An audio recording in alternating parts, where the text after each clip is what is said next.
We are making dal curry today. In a saucepan on medium heat, add some ghee. To this, add cumin and mustard seeds, an onion. Saute them well. Add some more ghee in the center. To this, add a little garlic and ginger.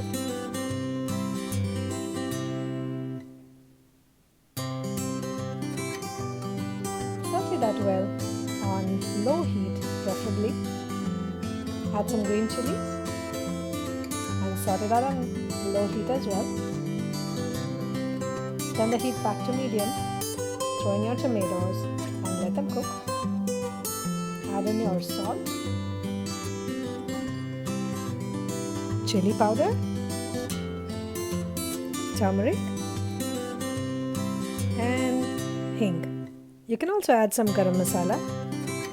It kind of gives it a good wholesome flavor. Once the oil separates and the tomatoes are soft and pulpy, you can add in the cooked dal. This dal needs to be pressure cooked or preferably soaked for about 30 minutes and then cooked in enough water. To this, add hot water and give it a good stir, and then add some heavy whipping cream and cook until thickened. We are done.